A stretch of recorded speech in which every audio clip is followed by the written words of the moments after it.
Donc je voulais qu'on rentre un peu plus dans les détails par Mmh. rapport à ce que tu as évoqué. Le fait que ce soit un devoir pour le musulman, le fait de connaître, les détails concernant la croyance, en Mmh. Allah Azza wa Jal. Est-ce que tu peux nous en dire un peu plus à ce sujet-là? Alors après, pour reprendre ce qu'on a dit tout à l'heure, c'est que c'est pareil, dans la croyance, c'est pas un devoir d'être un érudit, dans tous les sujets théologiques, mais il y a un minimum à savoir et ce minimum, c'est ce qui te permet de connaître Allah Azza wa Jal. Donc les savants, ils disent la condition pour avoir foi en quelque chose, que ce soit Allah ou d'autres, croire au paradis, croire au prophète, c'est de connaître cette chose-là. D'accord? Et on a parlé de la parole d'Al-Ghazali, voilà, tasihhu al-ibada illa ba'da ma'rifatil ma'bud. L'adoration n'est valable qu'après avoir connu son créateur. Connaître Dieu, ça ne veut pas dire cerner la réalité de Allah. Parce que personne ne sait la réalité de Allah si ce n'est Allah. Allah Ta'ala dans le Coran dit wala yuhituna bihi ilma. Et ils ne cernent pas Allah par la science. Il n'y a que Dieu qui sait sa réalité. La réalité, ça veut dire l'être de Allah Azza wa Jal. Mais l'être de Allah a des attributs. Et le musulman, il connaît son créateur en connaissant les attributs de son créateur, ce qu'on appelle la sifat. La sifat. Et donc Dieu, il a pour attribut les perfections qui sont dignes de lui. Le fait qu'il voit tout, le fait qu'il entend tout, sans avoir besoin d'organes ni d'oreilles. Il voit tout sans avoir besoin d'œil. D'accord? C'est pour ça que Allah Ta'ala, dans le Coran, dans Surat Ash-Shura, il a dit Laysa kamithlihi shay'. Là, il n'y a pas une seule chose qui est comme lui. Wa huwa as-sami'ul basir. Et il est celui qui entend tout et celui qui voit tout.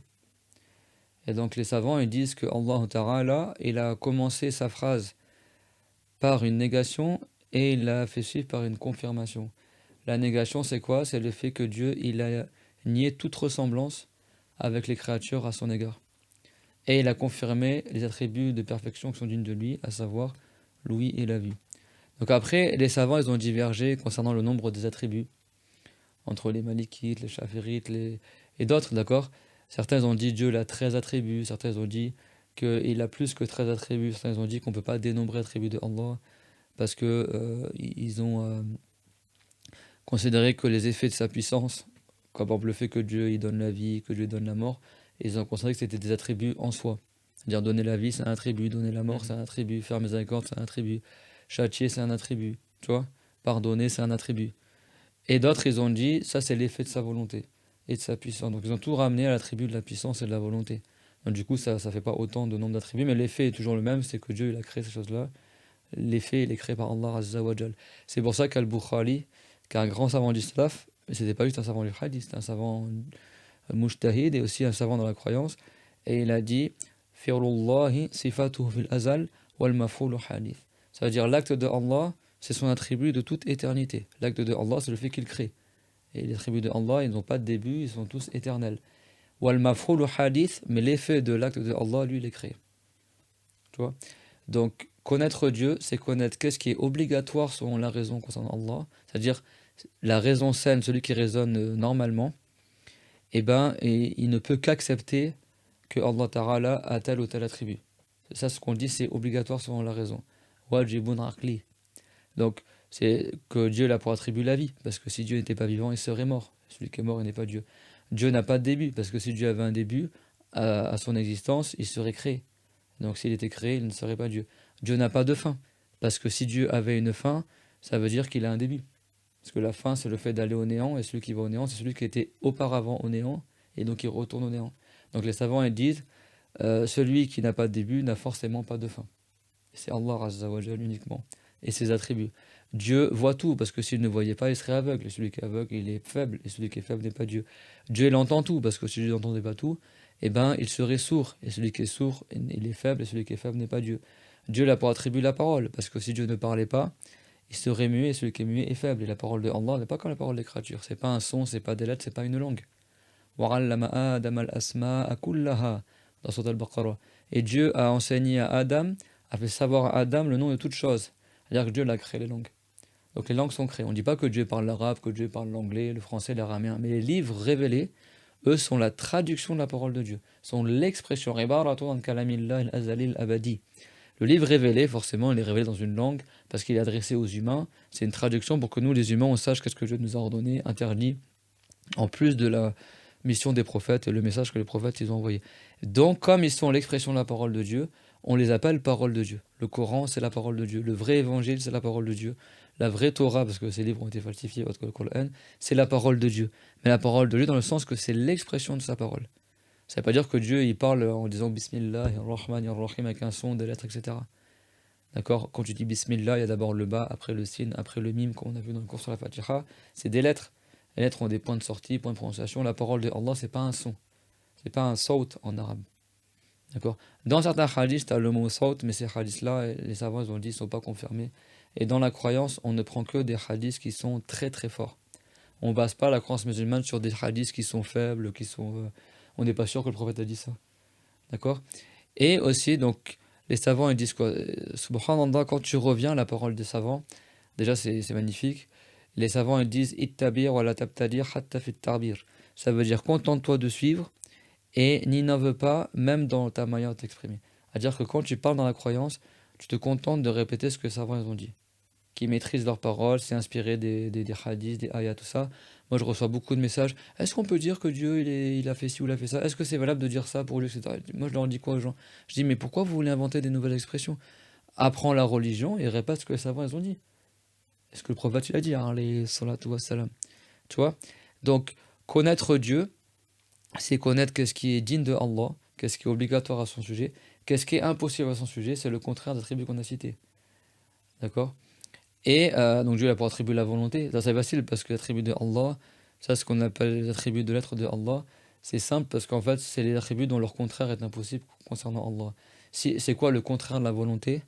C'est la contrainte. Si Dieu était contraint, ça veut dire qu'il ne ferait pas ce qu'il veut, donc il serait faible, donc il ne serait pas Dieu. Tu vois, c'est quoi le contraire de la vie? C'est la mort. Dieu il a pour attribut la vie, Al-Hayy, celui qui a pour attribut la vie, Al-Qayyum, celui qui n'a besoin de rien, Al-Qayyum. La vie de Allah, elle n'est pas faite d'âme, ni de sang, ni de chair. C'est une vie qui n'a pas de début, qui n'a pas de fin. C'est simple, Dieu, on ne peut pas l'imaginer, et ses attributs, on ne peut pas l'imaginer. Fala tadribu lillahi al-amthal. Ça, c'est vraiment la base de la base de la base de l'islam. Si la personne n'a pas ça dans son cœur, il n'est pas un musulman dès le départ. Donc le musulman, il doit connaître ça. Et qu'est-ce qui est possible au sujet de Allah Azza wa Jal? C'est le fait qu'il crée et qu'il anéantit. Parce que le nom Allah en arabe, ils disent Alamun lidhat al-muqaddas al-mustahiqi lil-uluhiyya, ça veut dire Man lahu al-qudratu ala al-ikhtirar. Ça veut dire c'est un nom propre qui désigne l'être qui à lui seul mérite d'être adoré. Et Allah, c'est-à-dire celui qui a la puissance de créer.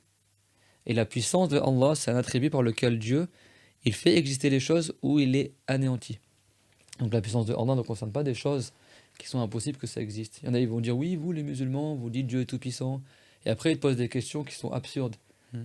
Et dont la réponse, si tu dis oui, c'est de la mécréance, si tu dis non, c'est de la mécréance, si tu dis je ne sais pas, c'est de la mécréance. Et en fait, la réponse, c'est que la puissance de Allah ne concerne que ce qui est possible selon la raison. Donc ils vont te dire des questions pièges pour faire tomber les gens dans l'égarement. Et alors, est-ce que Dieu est capable de créer un autre Dieu? On ne dit pas oui, ni non, ni je sais pas. Si tu dis oui, ça veut dire que tu as rendu possible ce qui est impossible. Tu dis non, ça veut dire que tu dis que Dieu il est impuissant. Et si tu dis je ne sais pas, ça veut dire que tu ne connais pas ton créateur. Celui qui ne connaît pas Dieu ne peut pas l'adorer. Si moi je te dis, est-ce que tu crois en Al-Kawthar? Hmm. Oui. Parce que tu sais c'est quoi Al-Kawthar. Hmm. Mais ceux qui ne savent pas c'est quoi, ils vont dire je ne sais pas c'est quoi, donc je ne peux pas te dire si je crois ou pas. Kawthar c'est une rivière au paradis. Radieux. Mais tant que tu ne sais pas que c'est une rivière au paradis, tu ne peux pas dire je crois, je ne crois pas, je ne sais pas de quoi tu parles. Bah, c'est pareil, celui qui ne connaît pas son créateur, il ne va pas dire je crois en Dieu. Innamal mu'minuna alladhina amanu billahi wa rasulihi thumma lam yartabu. Certes, les croyants, ceux qui sont vraiment les croyants, ceux qui ont cru en Dieu, en son messager et qui n'ont pas douté. Donc il faut connaître Allah et connaître les prophètes de Allah. Ça, c'est la base de la croyance. C'est tout ce qui est compris dans la parole La ilaha illallah Muhammad Rasulullah. Ça, c'est ce que Abu Hanifa il disait. Celui qui a moins que ça, il n'est pas musulman. C'est pour ça qu'Abu Hanifa disait la foi, elle augmente pas, elle diminue pas. C'est-à-dire que cette partie-là de la foi qui est la base de l'islam, et ben ça, tu peux pas dire ça baisse. Parce que si tu as moins que ça, t'es pas musulman. Mais après, tu peux dire la foi dans ce qui est plus que la croyance, ta pratique musulmane. Ça augmente et ça diminue. Mais Abu Hanifa lui visait ça. Cette portion-là de foi, c'est vraiment le minimum pour être musulman. Même si tu pries pas, même si tu jeûnes pas, le fait de croire en Dieu, en son messager, ça c'est le minimum de la foi. Et tout comme Allah Azza wa Jal a des attributs, les prophètes aussi ont des attributs. Mais attention, il n'y a pas de corrélation entre Dieu et ses créatures. On ne dit pas les prophètes, ils ont les mêmes attributs que Dieu ou des trucs comme ça chelous. Non, pas du tout. Les prophètes sont des êtres humains, sont les meilleurs des humains. Dieu l'a dit, Wa kullun faddalna ala al-alamin. Chacun d'entre eux a un mérite plus que tout le reste des créatures. Et ils ont tous les attributs qui sont propres à leur mission de prophète, l'extrême beauté, l'extrême intelligence, tout ce qui attire les gens à l'islam. Ils sont préservés de tout ce qui repousse les gens de l'islam. Bien sûr, ils sont tous musulmans, parce que celui qui n'est pas croyant, il n'est pas agréé par Allah. Donc Dieu n'a pas envoyé des gens qui ne sont pas agréés pour appeler les gens à adorer Allah Azza wa Jal. Tous les prophètes sont musulmans depuis leur enfance. Et aucun prophète ne naît prophète. Même Adam, alayhi salam, qui pourtant a été créé adulte, il n'a pas été créé prophète. C'est plus tard qu'il est devenu un prophète. Les prophètes sont des êtres humains, comme n'importe quel être humain, sauf qu'ils reçoivent la révélation et ils sont préservés de certaines choses, comme la mécréance, insulter Dieu, adorer autre que Allah, se prosterner pour des idoles, se moquer de la religion, attribuer un ressemblant à Allah, par exemple. Donc ça, c'est impossible pour les prophètes. Et les grands péchés, comme la fornication, comme boire de l'alcool, comme tuer quelqu'un injustement, comme consommer le gaz uraire, comme se tuer soi-même, des choses comme ça, c'est totalement impossible pour les prophètes. Et également, alors là, après, les savants, ils ont divergé. Beaucoup de savants malikites disent que même tous les péchés dans l'absolu, les prophètes, c'est impossible qu'ils le fassent. Certains chavérites, ils ont même encore allé plus loin, mais bon, après, là, ça vient un peu trop dans l'outrance. Ils ont dit même le déconseiller, c'est impossible qu'ils le fassent. Bon, après, les prophètes, ce sont des êtres humains. Et dans le Coran, Dieu l'a dit, que Adam a désobéi à son Seigneur. Il y a aussi le prophète Ibrahim l'a dit,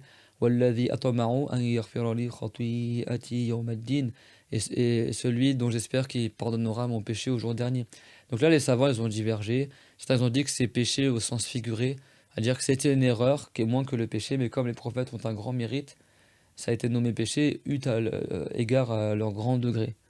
Et d'autres savants, et ça c'est la plupart des savants ashralites, ils ont dit que c'était des petits péchés, mais que ce ne sont pas des petits péchés de bassesse, ce ne sont pas des péchés qui montrent une bassesse de caractère, un manque de noblesse des prophètes, et ils en font immédiatement le repentir avant que les gens les suivent en cela. Et de toute façon, beaucoup de savants qui ont penché vers cet avis-là, ils ont dit que ces péchés-là avaient eu lieu avant leur mission de prophète. Donc personne n'allait les suivre en cela. Adam n'était pas encore prophète quand il a mangé de l'arbre interdit au paradis. Moussa, quand il a physiquement, il s'est pris à un soldat pharaon qui voulait nuire à un musulman et qui l'a tué sans faire exprès. Banu Israël n'avait pas encore reçu l'autorisation de combattre les soldats de pharaon physiquement, et c'était avant qu'il soit prophète. Il y a beaucoup de choses comme ça qui sont passées avant leur mission de prophète. Attention, les prophètes sont des exemples, même avant leur mission de prophète. Mais il n'y a pas ce risque que les gens les suivent en cela. Mais par exemple, si tu prends dans les famines, le Maillard, qu'est-ce qu'il dit, ou Ibn Rachid dans les vers de poésie, il dit que les prophètes sont préservés de la trahison. Eux, ils considèrent que le fait qu'un prophète fasse un péché, ce serait une trahison. Donc c'est impossible selon la raison, selon cet avis-là. Parce que s'il faisait un péché, et nous, on est ordonné de suivre les prophètes, ça voudrait dire que le péché, il deviendrait un acte d'obéissance pour nous.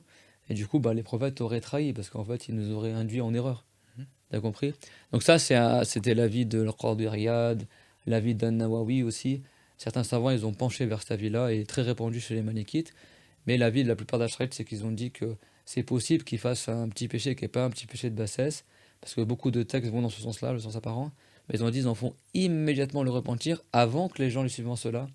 Donc ça n'implique pas que ça transformerait le péché en acte d'obéissance, et les gens ne vont pas les suivre en cela parce qu'ils en font immédiatement le repentir.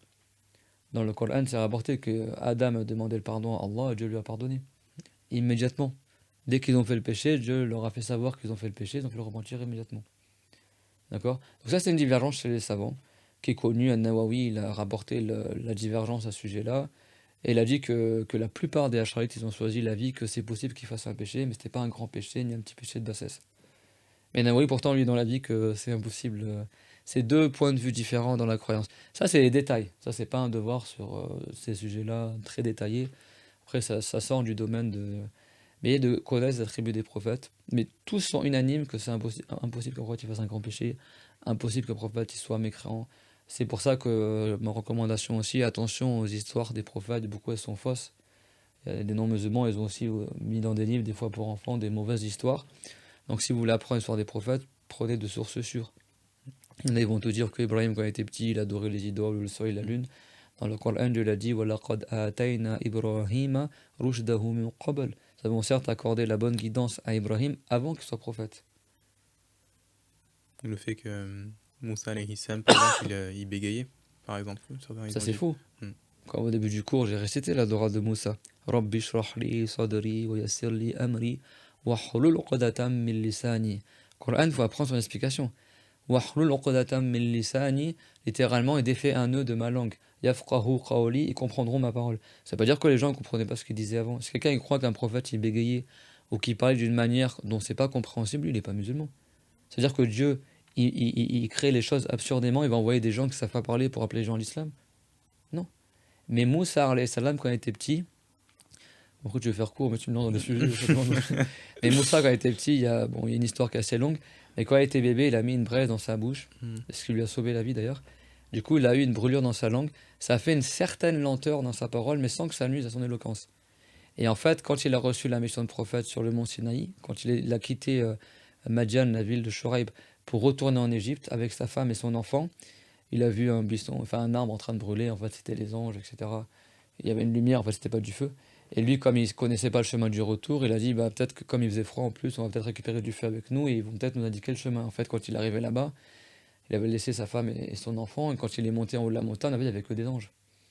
Et après, il a entendu la parole de Allah, qui n'est ni un son, ni des lettres, et bien sûr, c'est pas l'arbre qui a parlé à Moussa, il a entendu la parole de Allah Azza wa Jal près de cet arbre-là. Et donc, du coup, Dieu lui a fait descendre sur lui la relation comme quoi il est un prophète, et il a dit qu'il va être envoyé à Pharaon. Mm. C'était pas très facile, hein. Et Moussa, alayhi salam, a demandé à Allah que son frère Haroun reçoive aussi la révélation pour que les deux ils s'entraident. Et donc après, Dieu l'a dit, pars toi et ton frère à Pharaon, fa innahu tagha, certes il a désobéi. Waqula lahuma, waqula lahu qawlan layyinan, ça veut dire dites-lui des belles paroles, tout ça. Et donc là, Moussa, il a invoqué Rabbi shrah li sadri, où Allah ouvre, élargit mon cœur. Et pour que mon cœur il supporte ces épreuves-là, parce que Pharaon il prétendait être Dieu, et Moussa était condamné à mort en Égypte parce qu'il avait tué le soldat de Pharaon, donc il était recherché pour meurtre, soi-disant selon le point de vue de Pharaon. En fait, c'était pas un meurtre volontaire, c'était juste que il était tellement fort Moussa, il a tapé le soldat de Pharaon pour défendre le musulman, et au final il l'a tué sans faire exprès. Donc, et puis Moussa, il a été élevé par Pharaon dans son palais, donc c'était pas évident, tu vois. Mais il est très courageux et bien sûr, il a accepté et soumis à Allah, mais il a invoqué cette invocation-là. Rabbi shrah li sadri, ça veut dire ouvre ma poitrine, mon cœur, c'est-à-dire élargis mon cœur pour que je puisse encore plus avoir de force pour cette mission-là. Wa yassir li amri, et facile-moi mon affaire. Wahlul uqdatam min lisani, et fais disparaître cette trace de ma langue pour qu'il soit encore plus éloquent qu'il ne l'était auparavant. Yafqahu qawli, comme ça ils comprendront bien la parole. Ça veut dire qu'ils ne comprenaient pas sa parole. Ça veut dire comme ça il a encore plus d'impact. Et Dieu lui a fait partir cette trace-là. C'était une certaine lenteur, comme une sorte d'accent qu'il avait, mais pas quelque chose qui est quelque chose de repoussant ou de. C'est pas. Il y en a ils disaient soi-disant qu'il bégayait. Ça c'est totalement faux. Même moi si je bégaye, tu vas pas regarder le podcast en entier. Tu vois, Moussa alayhi salam, tous les prophètes sont parfaits. Mais c'est là qu'on disait corriger ta croyance. Si quelqu'un n'a pas ces bases-là, quand il va tomber sur la haya, il n'y aura pas de garde-fous qui vont l'empêcher de tomber dans la mécrance. Parce que là, c'est bien de la mécrance. Si quelqu'un croit qu'un prophète ne sait pas parler, c'est comme s'il attribue l'ignorance à Allah. C'est comme s'il disait Dieu, il ne sait pas qui c'est qu'il faut envoyer pour appeler les gens à l'islam. C'est ça la sagesse. Mhm. C'est que ça, c'est des défauts qui contredisent la mission des prophètes. Or, Allah, il est hakim et il n'envoie pour appeler les gens à l'islam que des exemples. لقد كان لكم في رسول الله أسوة حسنة لمن كان يرجو الله واليوم الآخر وذكر الله كثيرا. Ça veut dire, certes Dieu, il a fait qu'il y a un exemple dans le messager de Allah pour celui qui espère la récompense au jour dernier et qui mentionne beaucoup Allah, qui évoque beaucoup Allah. C'est là qu'on voit vraiment l'importance d'apprendre. Comme tu disais, en réalité, enfin, euh, c'est vraiment la base, entre guillemets, de notre islam qui tient en fait sur ce minimum, en fait, à- Bah, en fait, c'est l'islam à la base, c'est la croyance. qui ensuite, du coup, va se déployer dans les actes, et ça aussi, c'est un devoir. En fait, il y a une image très très belle, je la partage, Inch'Allah, Mm. qui m'a beaucoup marqué quand j'ai appris la religion. Imagine la religion comme un arbre. Mm. Le tronc de l'arbre, c'est la croyance. Et d'ailleurs, en arabe, on appelle ça l'usul, les fondements, la Comment? croyance. Et après, tu as le fourour. Le fourour, c'est les ramifications. C'est-à-dire après la prière, le jeûne, tout ça. Donc, si un arbre, tu lui coupes les branches, les ramifications, ça reste un arbre, son tronc, il est là. Mm. Et la piété, c'est l'arbre qui a des branches, qui a le tronc, les branches et les fruits. Subhanallah. D'ailleurs, si tu extrapoles encore plus l'image, le pieux, quelle que soit la manière dont tu te comportes envers lui, il donnera toujours un fruit. Un arbre, si tu vas à un arbre, si tu montes gentiment dans l'arbre, tu cueilles le fruit, il te donne le fruit. Si tu donnes un coup de bâton dans l'arbre, le fruit il tombe, il te donne un fruit aussi. Si tu vois, quelle que soit la manière dont les savants ils disent kun kashajara, idha duribat a'tat shajara, soit a'tat laka thamara. Ça veut dire soit comme l'arbre, s'il est frappé, il donne quand même un fruit. Et en fait, le musulman complet, c'est celui qui a le tronc, donc la croyance, Mm. les branches, les ramifications, et qui a les fruits aussi, les récompenses et les œuvres, les hasanat, et qui profite à autrui aussi. L'arbre complet. Mais si un arbre, il a le tronc et les branches, mais pas de fruits, c'est-à-dire que c'est un musulman, il a la croyance, il fait les actes, mais il n'a pas de récompense, il est peut-être insincère, mais ça reste un musulman. Si tu coupes les branches, c'est-à-dire qu'il n'a que la croyance, il a juste le tronc d'arbre, Mm. ça reste un arbre. Mais si tu coupes le tronc de l'arbre, c'est plus un arbre. Incroyable. Donc c'est pour ça que il y en a qu'est-ce qu'ils ont, ils ont pas le tronc d'arbre, ils font juste les branches. Voire ils font même pas les branches, ils font l'image des branches. C'est-à-dire le khamis, la barbe, mais ils connaissent rien à la croyance musulmane. Bah, eux c'est pas des musulmans en fait. Être musulman, c'est déjà avoir la croyance de l'islam. C'est bien pour ça que si quelqu'un veut se convertir, est-ce qu'on lui demande de faire la prière pour qu'il soit musulman? Est-ce qu'on demande d'aller au Hajj après les musulmans? Non. Une seule parole, la ilaha illallah, Muhammad Rasulullah. Il n'y a qu'un seul Dieu, c'est Allah, Muhammad est le prophète de Allah. Et ça résume tout ce qu'on a expliqué là. À dire qu'on suffit de ça pour que la personne soit musulmane. Mais là, il est musulman, il a juste le tronc. Après, il lui incombe de faire après la prière et donc le reste. Mais ça, le reste, c'est ce qu'on appelle el-furour. Et en arabe, c'est lourd de sens. El-furour, c'est les ramifications. Le plus important, c'est l'usul. Une fois que tu as l'usul, ça c'est ce que Abu Hanifa a dit, c'est ce qui n'augmente pas, qui diminue pas, c'est ce qui reste la base de l'islam. Après, en plus de ça, après tu construis le reste de la foi, qui est après la pratique, etc. Et bien sûr, tu te préserves de la mécrance qui annule le fondement de la foi. C'est beau, hein, l'image de l'arbre. Mm, ouais, franchement, elle est très très belle. Subhanallah.